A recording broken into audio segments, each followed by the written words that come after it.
श्री स्वामी समर्थ। लग्नातून कपड्याच्या आहेराची प्रथा बंद करा। साडी, पातळ, टॉवेल, टोपी, फेटे, उपरणं, शाल या आहेराची प्रथा बंद करायला हव्यात। बंधू भगिनींनो, प्रत्येक समाजामध्ये ही प्रथा चांगली घर करून बसलेली आहे। लग्नात आहेर द्यावाच लागेल। लोक काय म्हणतील, चांगलं दिसत नाही।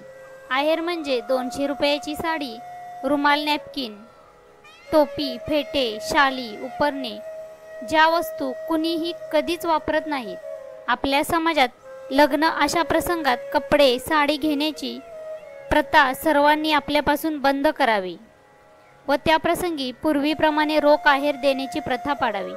त्यामुळे आयोजनकर्त्यास व आपल्या समाजास फायदा होऊ शकेल।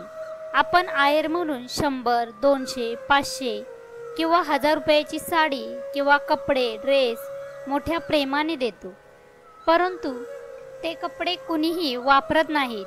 आहेर स्वीकारणारे हे कपडे पेट्या किंवा कपाट भरून ठेवतात व पुढच्या प्रसंगी लेनदेनमध्ये तेच कपडे व साड्या वापरतात।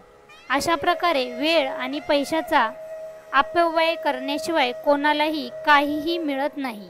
जर आपण कपडे, साडी याऐवजी रोख आहेर दिले तर लग्न किंवा कार्यक्रम करणाऱ्याला ती रक्कम उपयोगी होईल व त्यांना एक प्रकारे मदत केल्यासारखे होईल।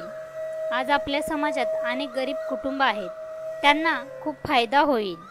आपल्या सोसायटीत लग्नाला जवळपास 900 ते 1000 पाहुणे येतात आणि प्रत्येकाने कपडे खरेदी करण्याऐवजी फक्त 50, 100, 200 रुपये दिले तर लाखो रुपये सहज जमू शकतात। लग्न किंवा कार्यक्रम करणाऱ्याला ती रक्कम उपयोगी होईल व त्यांना एक प्रकारे मदत केल्यासारखे होईल। आयोजकांना किती तत्काळ मदत मिळेल आणि ते पैसे लगेच वापरता येतील। त्यामुळे आपल्या समाजात लग्नादरम्यान कोणाला पैशाची अडचण आली तर ती दूर होईल। कपडे आहेर म्हणून दिल्याने फक्त साडीच्या किंवा कपड्याच्या दुकानात एखाद्या व्यापाऱ्याचा गल्ला भरला जाईल। पैसा समाजातील लोकांनी वापरला तर समाजाचा पैसा समाजात आणि गरीब कुटुंबातच राहील। कर्जातून बाहेर पडणे शक्य होईल। आपल्या समाजातील अभिजनांना विनंती, विशेषतः स्त्रिया, ही प्रथा त्वरित बंद करावी। सुरुवात आपल्या घरापासूनच करूया। कार्यक्रमात रोख पैसे स्वरूपात देणे शक्य नसेल किंवा ती व्यक्ती लाजून घेत नसेल तर गुगल पे, फोन पे करून त्यांना नकळतपणे आर्थिक मदत करू शकता।